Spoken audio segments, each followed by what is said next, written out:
This is A Different Perspective with Kevin Randle. A retired U.S. Lieutenant Colonel, Kevin Randle has been studying UFOs for nearly 50 years. Kevin has investigated some of the most famous UFO cases in the world and has been consulted for dozens of documentaries about UFOs. Considered one of the leading experts into the Roswell UFO crash of 1947, Kevin has written more than 25 books about UFOs, including the recently published Roswell in the 21st Century. Now, here's the host of A Different Perspective, Kevin Randle. And welcome to this edition of A Different Perspective. I am the host, Kevin Randle. I'm joined by Dr. Abraham Loeb, Dr. Avi Loeb from Harvard, and I'll get to him in just a moment. Normally at this part of the program, I have some sort of a rant that goes on, and I just don't have anything that would be appropriate for the UFO program. So we'll avoid that and just bring the guest forward, I guess is what I'm trying to say. Dr. Abraham Avi Loeb is a Frank B. Baird Jr. Professor of Science at Harvard University, where he was the longest serving chair in the history of the astronomy department from 2011 to 2020, and where he directs the Black Hole Initiative and the Institute for Theory and Computation. The length of the sentence made me stumble. Sorry about that. He's a member of the President's Council of Advisors on Science and Technology, as well as the advisory board for the educational platform Einstein Visualize the Impossible. He also chairs the advisory committee for the Breakthrough Starshot Initiative and on the board of Physics and Astronomy of the National Academies, and serves as the science theory director for all the initiatives of the Breakthrough Prize Foundation. He's the author of 5 books and 800 scientific papers. Now, 800 scientific papers is kind of impressive, I think. And I've lost my place there. The 800 papers. He's an elected fellow of the American Academy of Arts and Sciences, the American Physical Society, and the International Academy of Astronautics. In 2012, Time selected Loeb as one of the 25 most influential people in space. He lives near Boston, Massachusetts, and his book that became a bestseller was cleverly called, I think, The Extraterrestrial, and he's an advocate for an alien artifact in the solar system. Dr. Loeb, welcome to A Different Perspective. Thanks for having me. And I should say all these labels do not mean too much to me. I'm basically following my childhood curiosity. So I see science as a privilege of maintaining your childhood curiosity. Well, that's a quite impressive list of accomplishments there. No question about that. I understand you were in the Israeli army at one point. Yeah, when everyone at the age of 18 is drafted to the military, and I had 2 options: either to become a soldier or to be recruited to a program where I could pursue physics and mathematics. I was mostly interested in philosophy, actually, at a young age. But this program actually allowed me to go through all the army sections. We parachuted. I parachuted 3 times. We drove tanks. So I basically was in all the military component sections, and then I did my PhD in plasma physics, and I initiated a project that was supported, the first international project to be supported by the Star Wars initiative of President Ronald Reagan, and that brought me, we got a few $1 million a year for the project. I was leading the theoretical work, and I collaborated with an experimentalist. And in one of the visits to Washington, D.C., I also visited Princeton, where they offered me a 5-year fellowship at the Institute for Advanced Study under the condition that I'll switch to astrophysics. And that led me to astronomy and astrophysics. And then I was offered the faculty position at Harvard University. And once again, it's an offer that I could not decline, just like in The Godfather. It's an offer I couldn't refuse. But and once I became tenured at Harvard, I realized that even though it was an arranged marriage by circumstances that I got into astrophysics, I'm actually married to my true love, because there are lots of philosophical questions that we can address using the scientific method in astrophysics. Well, I was going to say, you said you parachuted 3 times, and I was a helicopter pilot, and we never jumped out of a perfectly good airplane. So it was interesting. And actually, in the first 3 months in the military, I remember sleeping 7 hours a week. We were in the we were trained as paratroopers, and I was very capable physically speaking. I was at the top 3 people in sports in my high school, and so it was easier for me. But nevertheless, it was very difficult training that we went through. And the one thing I learned from that experience is, I remember some of the officers saying, sometimes a soldier needs to put his body on the barbed wire so that others can pass through. And I feel like that when I see negative tweets on the current research that I'm doing. I feel that I'm trying to pave the way for the next generation of young scientists so that they will be able to speak freely on this subject. Well, let's go there. We have this object that came into the solar system I guess a couple of years ago, and you came out in the spring and suggested that it was artificial. And it's for the benefit of the audience, of course, where do you believe it originated, or what direction it came from? Did it make a turn in the solar system and slow down and then speed up? Give me a little bit of background on that. Yeah, so the details about this object called Oumuamua, the details are given in my book, Extraterrestrial, that came out 7 months ago, January this year. This object was the first one that came from outside the solar system that we spotted near Earth. And it looked nothing like we have seen before within the solar system. Didn't look like a comet, didn't look like an asteroid. There was no cometary tail around it, no gas or dust. And then as it was tumbling every 8 hours, the amount of sunlight reflected from it changed by a factor of 10. And that meant that the object has a very extreme shape, most likely flat, pancake-like. And then it looked as if there is a force pushing it away from the sun, acting on it in addition to the force of gravity. Since there was no cometary tail, no outgassing, it couldn't be as a result of the rocket effect. And the only possible explanation that came to my mind was the reflection of sunlight, because this force declined inversely with distance squared, just like you expect from the reflection of sunlight.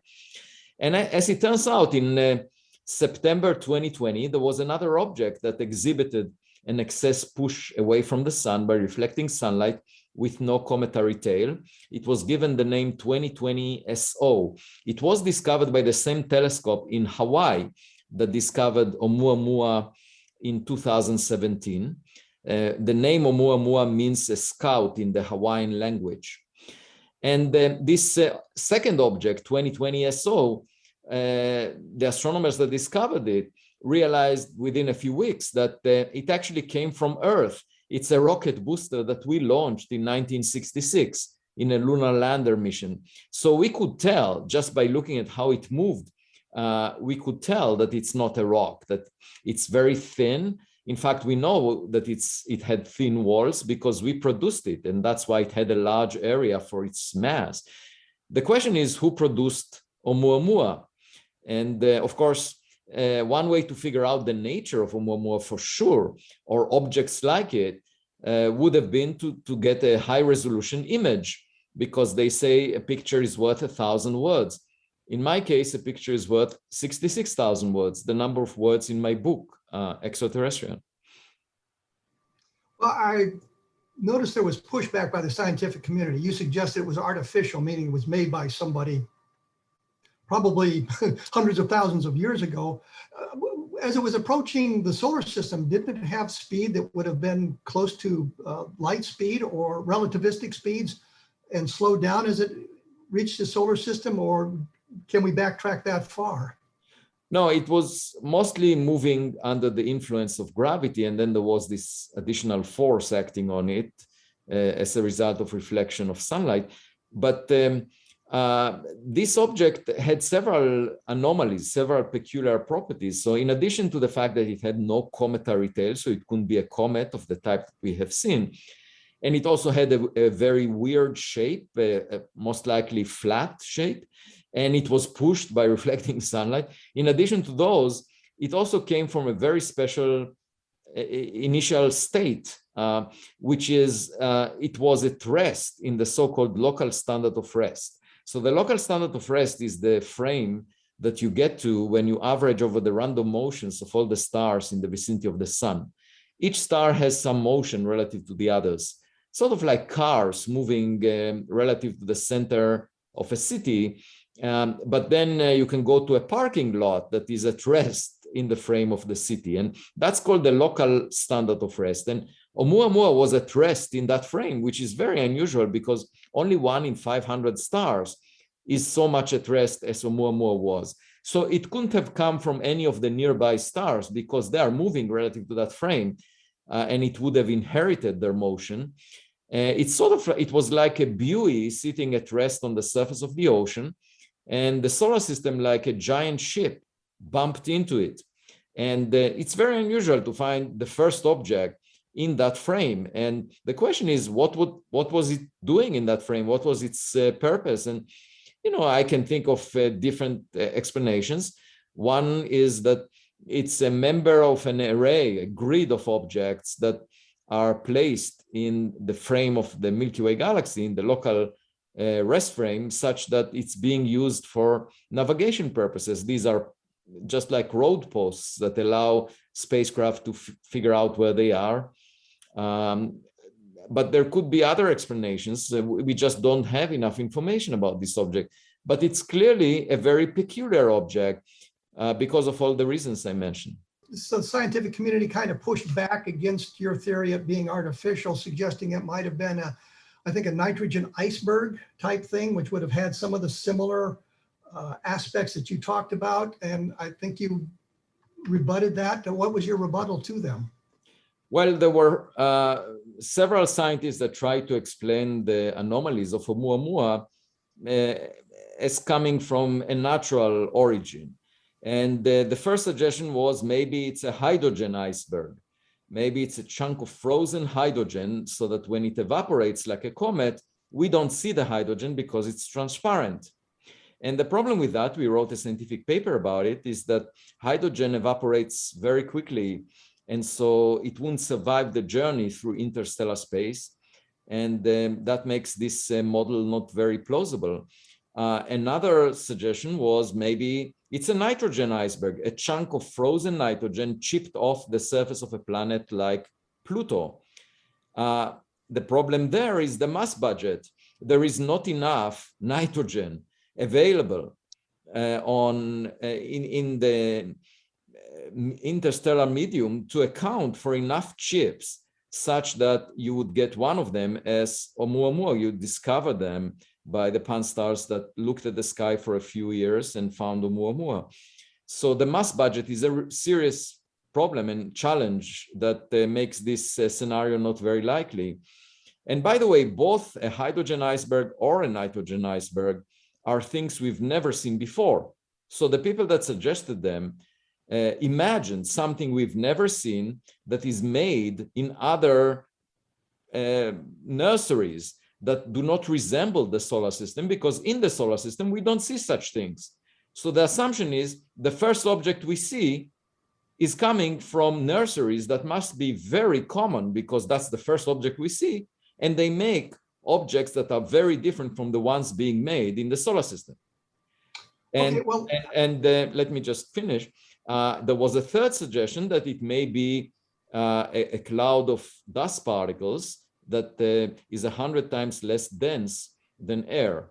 And there the challenge is that it would not maintain its integrity. When it gets close to the sun, it will be heated by hundreds of degrees and will just not be able to survive. And so all of these suggestions involve something we've never seen before. And my point is, if it's nothing that we have seen before, we need to consider the possibility that it's also artificial in origin. Okay, well, we're going to have to take a quick break here because we're running up against the clock. When we come back, I think I want to talk about your Galileo project, which I think is an outgrowth of this discovery and what that entails and what that's all about. And I think that'll be something we need to do. I'll have additional information up on my blog at www.kevinrandle.blogspot.com. And take a look at there. You'll find some interesting stuff about UFOs as well. You are listening to A Different Perspective on the X-Zone Broadcast Network, and we'll be back right after this, so please stick around.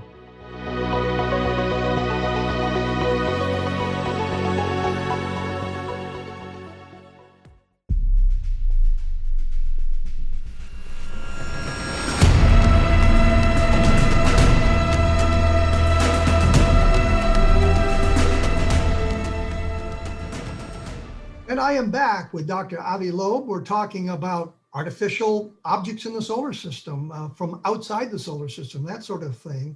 And we are practicing social distancing because we are not in the same place at the same time, which I think is just wonderful of us. When we went away, we had kind of explored, I guess, the idea, or why we thought, or why you thought that the Mumu was an artificial object as opposed to something naturally formed. And I think this gave rise to this idea of the Galileo project, which you and a number of your colleagues have announced. Tell us a little bit about the Galileo project. I'd be glad to. Speaking about social distancing, I should mention that I wrote a Scientific American essay. I write one every week about social distancing on a cosmic scale. You can imagine that an advanced civilization might decide not to interact with lower level civilizations because it will degrade their quality of life. So they may close themselves in a cocoon and just have everything they need. How do we find about them? What they're doing? They must deposit some trash according to the second law of thermodynamics. So just like those investigative journalists that go through the trash cans of celebrities in Hollywood in order to find about their private lives, we could find trash that they sent into space. And from that, infer that they exist and learn something about their private lives. So just a comment about social distancing that may exist in the Milky Way galaxy. When you talk about going through their trash, I'm sure you're talking about the electromagnetic signals being sent out, such as we radiate from Earth. No. So for 70 years, the search for extraterrestrial technological civilizations focused on looking for signals. I think it's the wrong approach because it's just like trying to have a phone conversation. You need the counterpart to be alive at the time that you're having the conversation. What I'm talking about is like archaeology, looking for relics that were left behind. The civilization might not be around anymore. It might have perished. You know, it's not clear that we would survive more than a few centuries from now. So there is a relatively very narrow window of opportunity to interact with us, just a few centuries out of the age of the Earth, which is 4.5 billion years. That's a very narrow window. And if anyone tries to communicate with us, they have to be alert just for this very narrow window so that we will be receiving their signal and they will receive our signal. So a much better approach is looking for physical objects that were sent into space, like we sent Voyager, New Horizons. And, you know, currently we're developing artificial intelligence systems that will drive cars, that in the future will make medical decisions. So I can imagine an AI system sent into space, sort of like sending your kids to the world. You can train them early on so that they follow your goals, and then they learn from experience and they're completely autonomous. You don't need to send them any guidelines because the distances between stars are huge and it may take millions of years for them to reach nearby stars. So you just send those systems and they basically follow your guidelines and do it autonomously. And if we can imagine such a future within a decade or two from now, because we are developing AI systems and we have the ability to send spacecraft, it's quite likely that a civilization that predated us by 1 billion years did that already.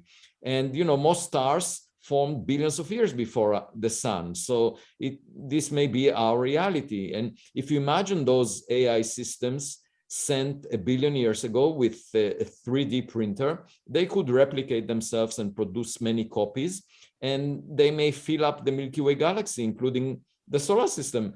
Any habitable region around a star may have a probe of this type. And the question is whether we live in such a reality.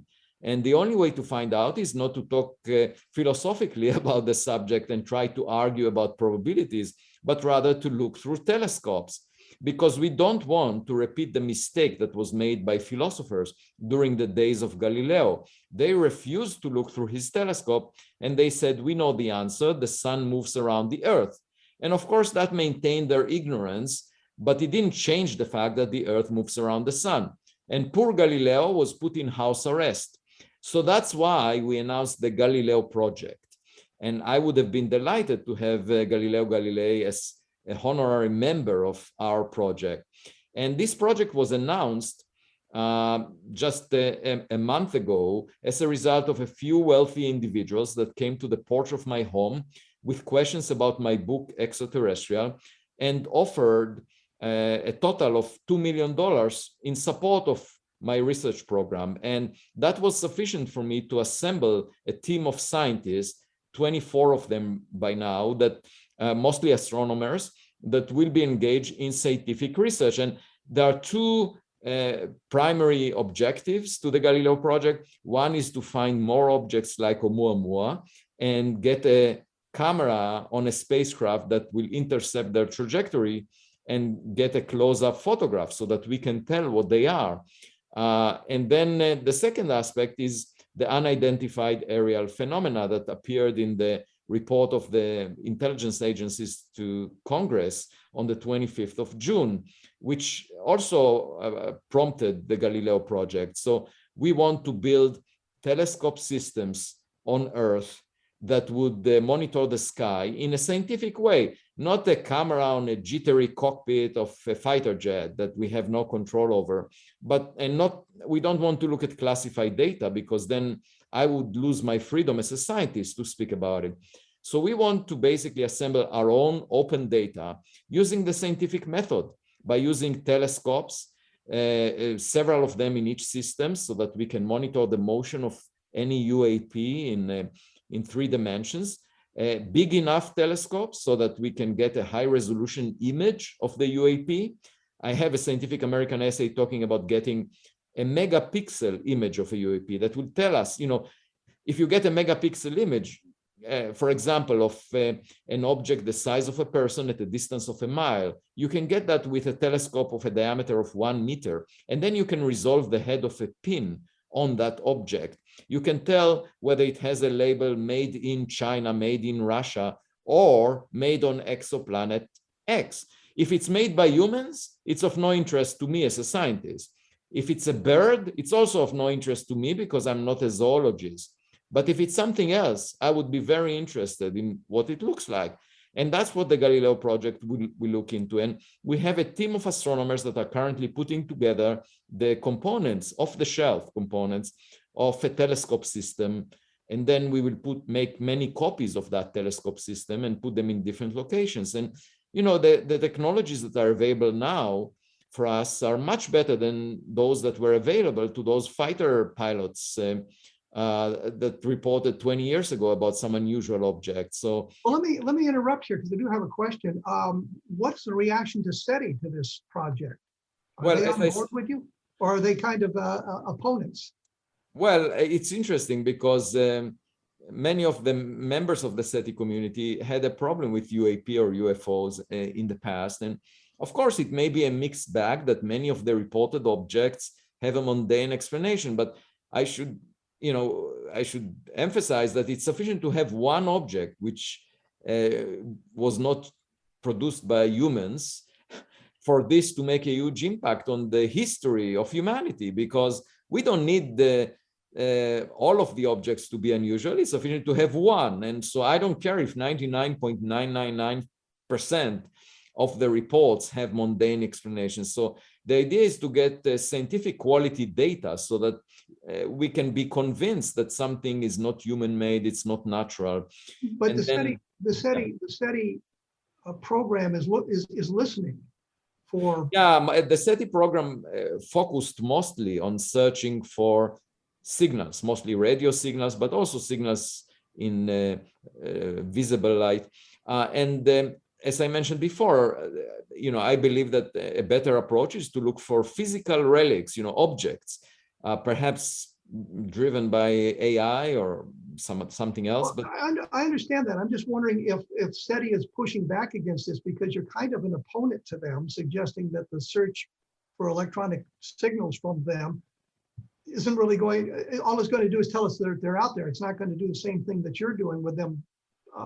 Well, I see it as complementary. I'm not saying I'm not opposing what they're doing. I'm just saying there is another way to go at this question of are we alone and whether we are the smartest kid on the block. I'm just saying there is another way to figure this out, which was not examined scientifically in the past. And there are some SETI people who are pushing back.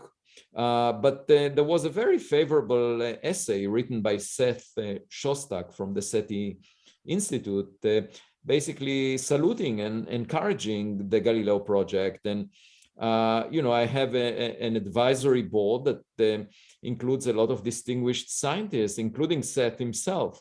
Now, there are people that have expressed reservation about the Galileo project, but frankly, I don't see any negative aspect to it because we are using funds that came from private donors. These funds were not used for any other scientific project before, so we're not taking away money from existing projects. And moreover, there is a huge level of support, enthusiasm. I got thousands of emails from young people who would like to contribute to the project. So it's a win-win proposition to look for evidence and have a scientific approach to this subject. I don't see why anyone would have a problem with getting evidence based on funds that were not used for any other purpose. Well, I was just thinking that their approach is just listening for signals, and you're taking a more proactive approach, I think, than what they're doing.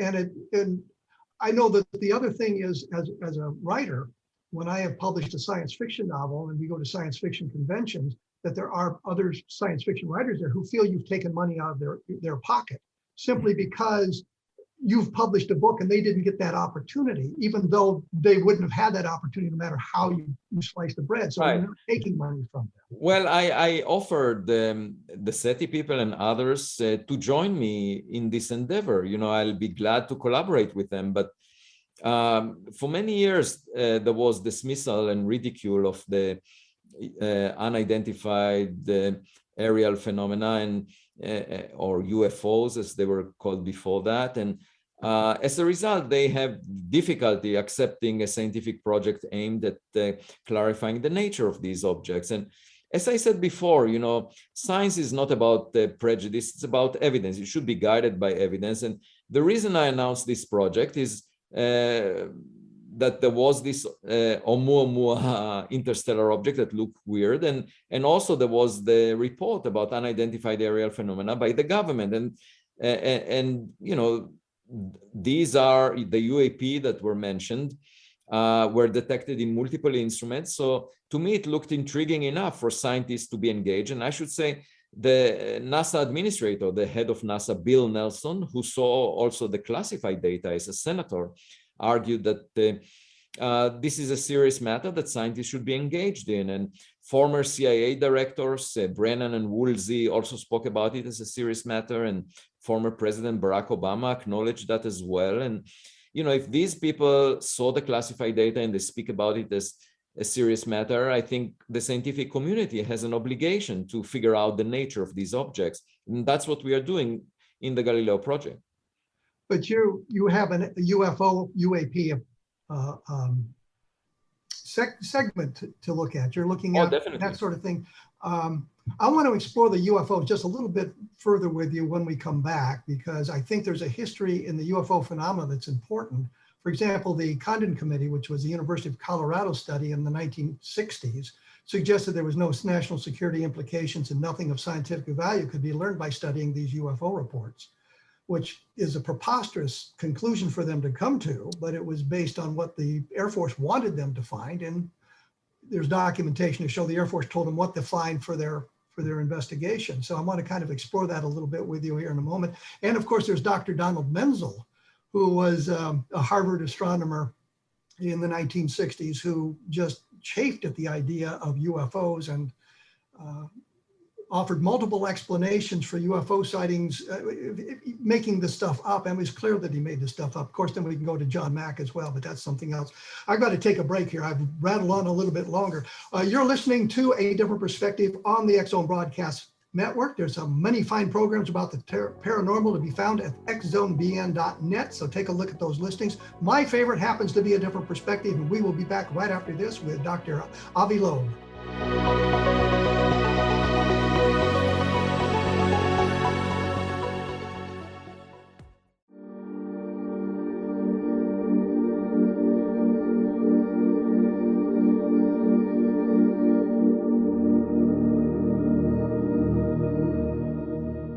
And I am back with Dr. Avi Loeb. We're talking about Oumuamua. We're talking about artificial intelligence. We're talking about the Galileo project.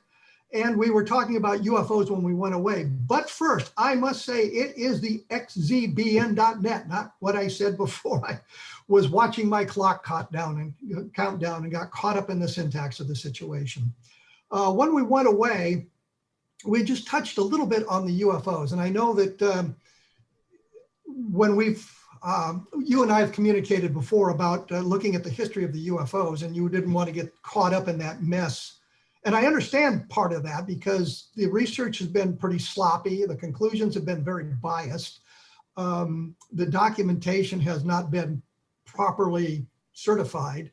But I also know that when I was studying for my PhD, one of the first things we did was a literature search. And you'd look at what went on before you. And I'm thinking that there might be something of value in looking at some of the old UFO reports, especially those that where the craft interacted with the environment. For example, in Level Land, Texas, where the object stalled car engines. Right. So, and I wondered if you thought about maybe communicating with some of the UFO committee, which would not take money from the project, but to get a sort of an unbiased history of the UFO phenomenon. It might be of assistance to you. So we are not historians, we are astronomers and scientists, and the goal of the project is to assemble new data on which we have full control in terms of the quality of the data, state-of-the-art instrumentation, because science is about reproducibility of results. Another way to think of this is if you tell a kid what the truth is, the kid would not necessarily listen to you. The kid would like to figure it out himself or herself. And sometimes the kid gets bruised in that process, but it's a learning experience. And, science is a learning experience. And as a scientist, I would like to get my own data so that I know exactly how the data was taken. I don't want to look at past data that was not of the quality that would make it scientific, because, unless it was reported in a scientific paper. And of course, we will look at the scientific literature, but a lot of the reports that you're talking about are either eyewitness testimonies or based on, fuzzy images or reports on YouTube that are not to the quality of science, because we didn't have full control over the instruments that documented these reports. I'm not saying that they are not necessarily indicating objects that are of great interest. I'm just saying the data is not good enough. And so the way to make progress is not through nostalgia, not by going to the past and starting to argue and trying to declassify things the government has and talk about what happened in the past and so forth. This is not the right way to make progress. The right way to make progress is get much better quality data, because if this phenomena, if these objects exist, they should exist also in the future, and we should be able to find them. We're not talking about a one-time miracle. Science does not accept one-time miracles. If there is a phenomena in nature, when you reproduce the circumstances, you should be getting the same kind of evidence. And this time around, we will use the best equipment that we have at our disposal, that we will purchase, and we will use the scientific method. So we will make the data open and transparent and of high quality, and we will analyze it in a clear way, and we will publish scientific papers about this data. So for the first time in the history of this field, we have a team of scientists engaged using the best instrumentation that we can buy to approach this subject. And rather than reminisce about discussions of the past. We want to get better data so that we can convince ourselves that there is something out there that cannot be explained by human-made objects or by natural phenomena. And the way to figure out that is to get better data than what was obtained in the past. I'm not saying that there wasn't interesting data obtained so far, but I'm saying it was not of the quality that we need to convince the scientific community. So we are embarking on that. And of course, as we get data, you will see it, and we will report about it in the scientific literature. So I want to bring this subject to the mainstream of science rather than the situation right now where scientists ridicule it and when the public is left to speculate about it. That's not a healthy situation. And, I think it went over a certain threshold where the government, a very conservative organization, discussed it. And it's now the duty of scientists to clear up the fog. I understand that. What I'm suggesting here is there may be clues in some of this old data. For example, you talked about repeatability. There was a fellow named Ted Phillips who gathered landing trace case information, about 4,500 from around the world. Granted, a great number of them were just landing traces that had no object seen with it. But he also found out that if you told him the landing gear impressions in these landing traces, he could tell you what the object looked like, which sounds like a little bit of reproducibility. I'm only suggesting that there may be clues there that might be of benefit to your project with the electromagnetic effects and that sort of thing. And yes, granted, the information has been poorly gathered and that sort of thing, but I'm thinking that maybe this historical aspect may provide some clues for you guys what to look for. Oh yeah, I mean, in terms of deciding where to put the telescopes, we are obviously looking at the past reports, and in figuring out how many telescopes to use, how many telescope systems to use, we do pay attention to the reports and the rate of incidence and so forth. But I should say what we are looking for is clear evidence that cannot be disputed. And you fully understand what it means. It means getting a megapixel image of an object where you can see the screws, where you can see the label, where you can see that there are buttons that you can press. It's not a fuzzy image that we can argue forever what it means. It's actually a high resolution image of the type that you're seeing me right now that can tell you that I'm a person.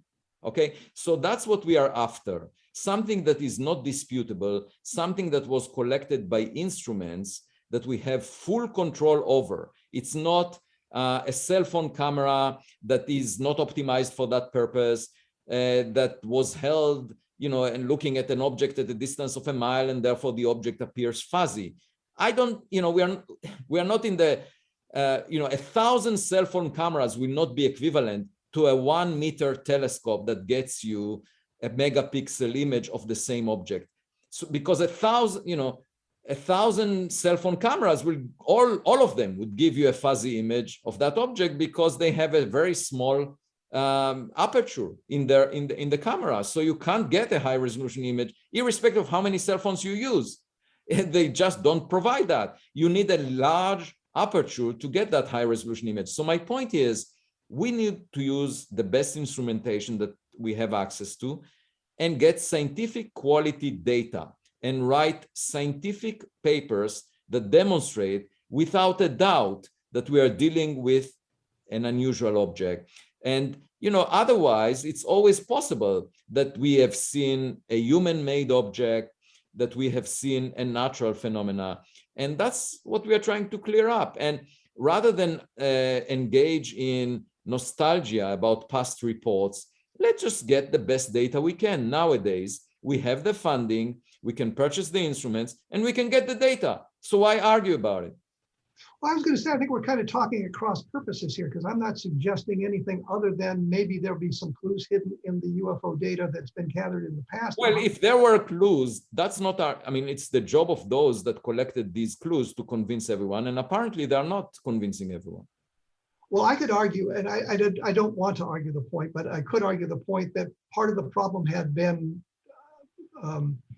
the government clouding the issue by saying these things do not exist and all of that. And I understand that we don't want to really go there, but I'm just saying we could make that argument. But we can make a lot of arguments. But my point is, it's not about arguments. Why argue about it? Waste energy, time about things that we need to argue about.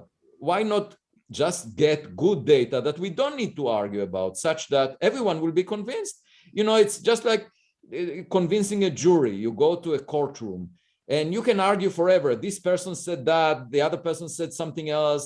You can argue forever. But then if a detective brings clear evidence to the table, the jury would be convinced. So the point is, why argue forever? I mean, that's not the right approach to resolve the matter. The right approach is to act like the detective, to collect the very best data that we can collect. Now, if you tell me in the future, such data will never be found because it was a one-time phenomenon, that's something that happened and will never happen again, like, you know, miracles that happen in some religions and so forth, then it's not part of science, because science is about reproducibility of evidence. The fact that you can see the same thing again and again and get much better evidence on it. But if you claim that it's a miracle, then I cannot say anything about it. Yeah, you can't refute that when you come down to the, well, it's a miracle and it's not going to be reproduced. I understand that.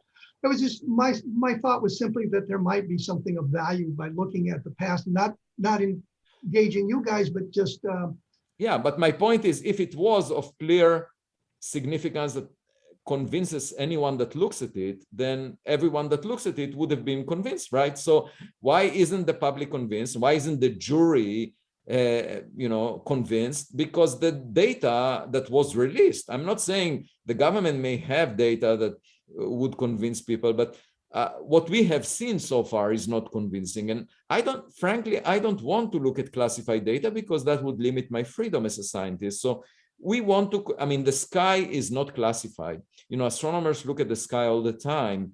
So we should be able to look at the sky with good instruments and collect the data that we need. You're saying also that the Galileo project, the Oumuamua, was not a one-off, that there's other objects like that out there. Yeah, because when you go to the kitchen and you find an ant, you usually get alarmed because you know that there must be many more ants out there if you survey just a small region of the kitchen cabinet. And the same is true for the discovery of Oumuamua. You know, the Pan-STARRS telescope that found it was surveying the sky for a few years, and it found Oumuamua, roughly the size of a football field, within the orbit of the Earth around the sun. And that means that if it will continue to survey for a few more years, it will find another one. And there will be a telescope, an observatory that is far more sensitive than Pan-STARRS, coming online within a couple of years. It's called the Vera Rubin Observatory in Chile. And it could detect objects like Oumuamua once per month. If they come into our region, our region around the sun, if they arrive here randomly. Of course, if Oumuamua was a one-time event that will never happen again, tough luck, we will never find another one. And that would make it even more unusual because it's not random. But on the other hand, if you make the simple assumptions, just like you make in the case of finding an ant in the kitchen, then there should be many more found in the future. And what we need to plan for is when we detect another one that doesn't look like a comet or an asteroid, then we should send a spacecraft with a camera that will intercept its trajectory and take a close-up photograph. Just like the OSIRIS-REx mission that took a close-up photo of the asteroid Bennu and actually landed on it, and they will bring a sample from it in 2023 to Earth. We can do the same thing with an object like Oumuamua. Imagine landing on it and pressing the buttons on it. So from what you're saying is, if I was a civilization many, many light years from Earth and I wanted to explore my section of the galaxy, I would send out lots of these sorts of things geared with artificial intelligence to kind of replicate themselves as they move through the universe, and they're moving at sublight speeds. Exactly. So with the closest star system, Proxima Centauri, or the Alpha Centauri system, 4.1 light years away, it would take many, many thousands of years for it to get from there to Earth. Yeah, it would, with chemical rockets, it would take 50,000 years, roughly the time that elapsed since the first humans left Africa. So if we were to send the New Horizons or Voyager towards Proxima Centauri, we should have sent it when the first humans left Africa for it to arrive. Let me interrupt there because I'm getting up against my break here. When we come back, we'll explore that a little bit better of how this might work. Once again, I'm going to say there's many fine programs about the paranormal on the X Zone Broadcast Network at xzbn.net. Get it right this time. We will be back right after this with Dr. Avi Loeb talking about artificial intelligence, so stick around.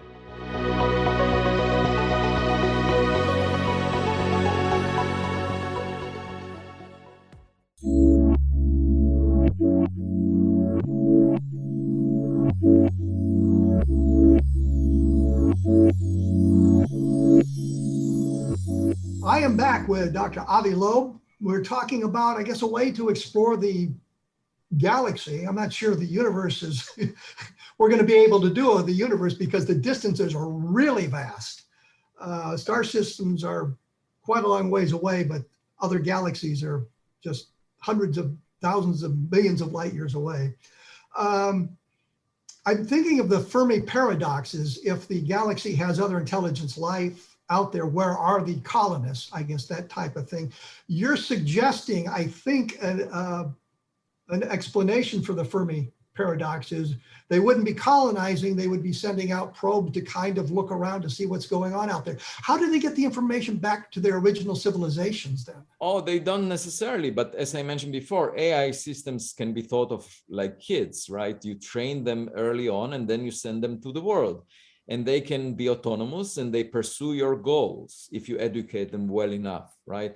If your kids disobey your principles, then of course you cannot trust them. But the kids will survive much longer. They would outlast you. And you can think of the AI system sent to space as representing us, but being completely autonomous. And it's not about sending information back. It's about pursuing your goals. So you have to define your goals. If your goals are to get to planets and use the resources there, or figure out what's going on there for your own purposes, those systems will go there and do it. Now, there is no point in communicating back any information because it takes a huge amount of time. Even for light to cross the galaxy, it takes tens of thousands of years. So, that's a very long time, and nobody has the patience to wait that long just for a signal to cross the galaxy.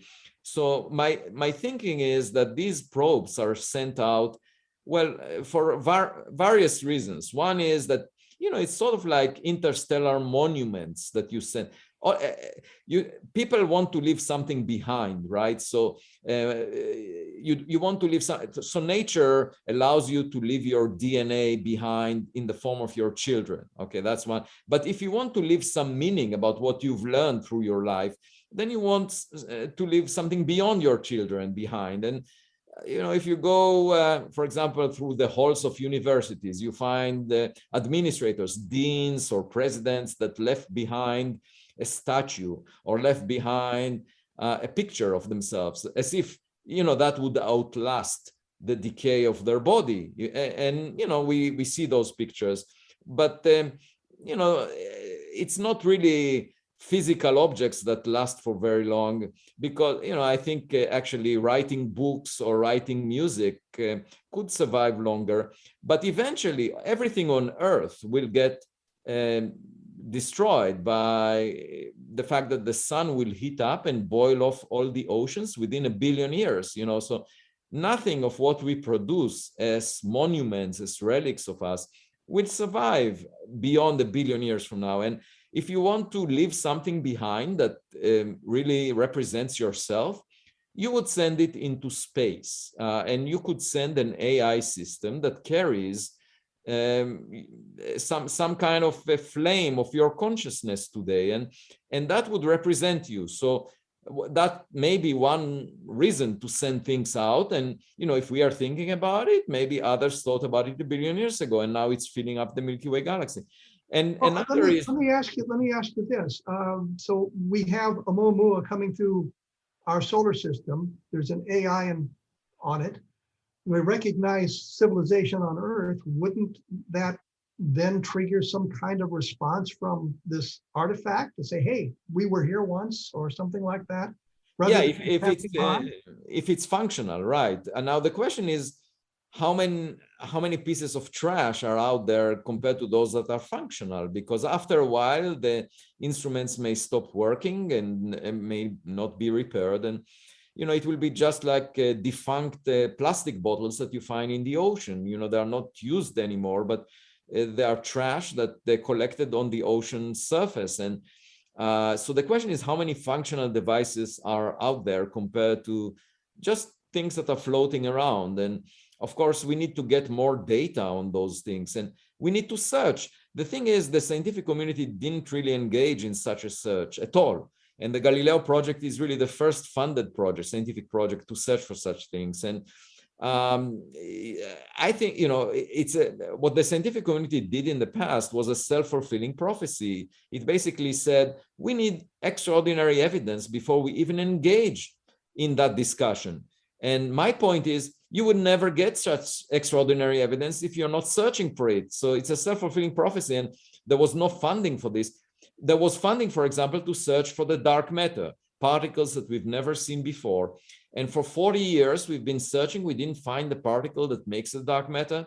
And that was considered part of the mainstream in science. It was also a search in the dark.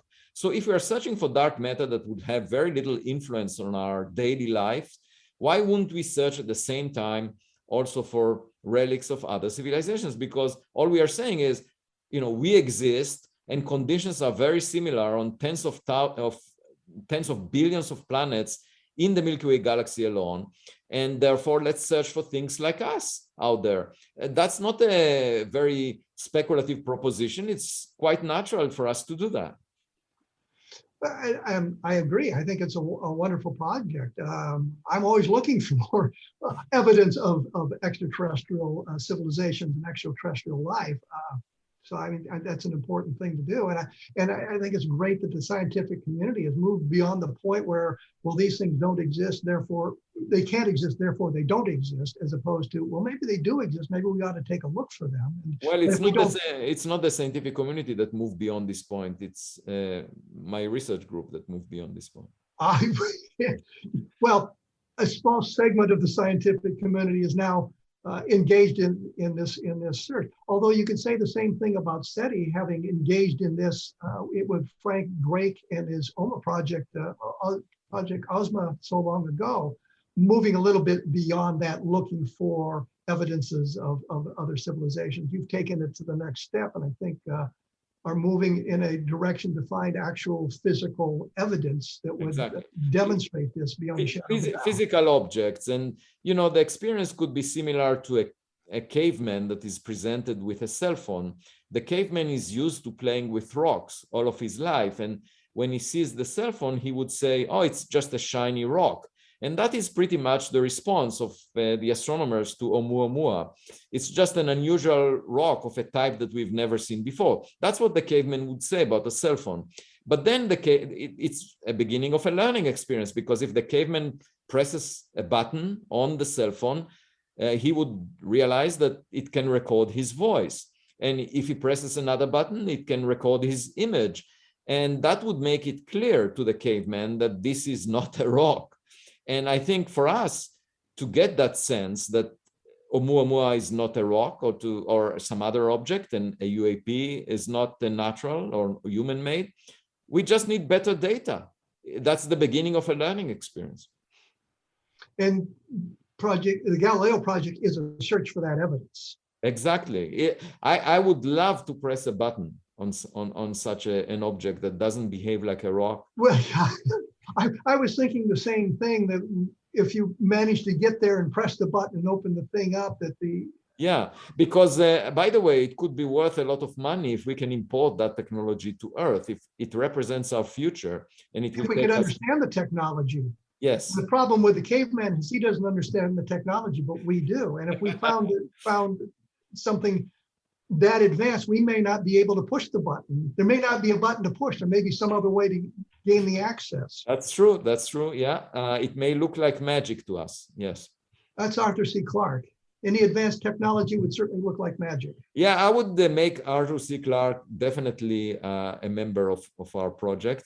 I should say an anecdote about the project. So the project was called after Galileo. And then a colleague of mine, a historian at Harvard, at the Harvard History Department, named Erez Manela, pointed out that Galileo, the name, is derived from the northern part of Israel, which is called Galilee. And actually, when I mentioned it to the research team of the Galileo project, someone pointed out, actually, Galilee means a cylinder in Hebrew. I should have known that because that's my mother's tongue. And indeed, Galilee means a cylinder. And then when you think about it, that was the shape of Arthur C. Clarke's Rama in the book Rendezvous with Rama. And also, it's the shape of the object 2020 SO that was discovered in September 2020 that I mentioned before, the rocket booster from a lunar lander that was sent to the moon in 1966 and was discovered by the Pan-STARRS Observatory. And also Oumuamua itself had a very extreme shape. So it's an interesting coincidence that the name Galileo means more than one thing.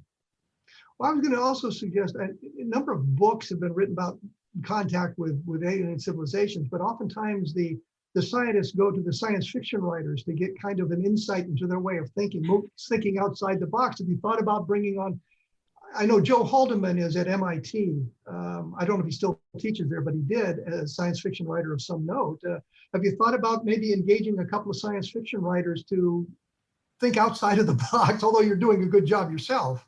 Oh, no, I mean, obviously, I'm happy to discuss and interact with them. And, you know, over the past 7 months after my book, Extraterrestrial, came out, I had almost 1,200 interviews, back to back, almost every day, from 8 a.m. till 7 p.m. And some of them were with science fiction writers, and some of them were with artists. And yeah, the importance of science fiction is that it expands our imagination. I have a problem with storylines that violate the laws of physics as we know them, because it just bothers me as a physicist to see ideas that do not comply with the laws of physics. But well, let me interrupt there, because I want to say one thing. But the very strictest definition of science fiction, it must be predicated on science. And if you move beyond the predication on science, it becomes fantasy. Right, right. So actually, for example, the film Arrival, I liked a lot because it didn't violate the laws of physics. And a few months ago, the producer of Arrival contacted me. We had a Zoom meeting, and he said that he enjoyed very much my book. And I told him that I admired his film long before he knew about my book. Well, let me thank you for coming on, taking time out of your day to chat with me about this sort of things. And let me say one other thing. He means the film Arrival, not The Arrival, which is a whole different movie. Thank you, Dr. Loeb. I appreciate you taking your time to chat with us about the Galileo project and what you hope to gain from your explorations. Thank you, Kevin, for inviting me. And I'll be glad to come again once we have some interesting evidence. Oh, I'd be glad to have you on there. And I did appreciate the invite to your press conference. Thank you. I should say that on the Galileo Project website, we established a link for crowdfunding. There is a button saying support us. And if anyone is interested in promoting the goals of the Galileo Project, we would be grateful for your generosity. Thank you. Okay, well, you have a good day, sir. Bye-bye. Okay. Next week, I'm going to talk to Mike Rogers, who is part of the Travis Walton experience. We're going to have a discussion about some of the things that are going on with the idea of the alien abduction and what Walton has to say about, or what Rogers has to say about his participation in that. We'll take a long look at some of the controversy that has developed in the last few months about the Walton abduction, which is somewhat disturbing for those of us who have been around the field for more than 10 or 15 minutes. Following that, we'll have Robert Schaefer on board to talk about UFOs from the skeptical side of the fence and see if we can't come to some common ground on that as well. And finally, Rob Mercer, who discovered a great deal of information about Project Blue Book that had been hidden away, so to speak. We'll have him on to talk a little bit about that. That's what's coming up in the future here. Also, take a look at UFOs and the deep state, which I think is becoming a little bit more relevant, given some of the things that have been going on and the discussions of the deep state as it relates to politics as opposed to UFOs. But I think there's some interesting things in the UFOs and the deep state that will get everybody's interest.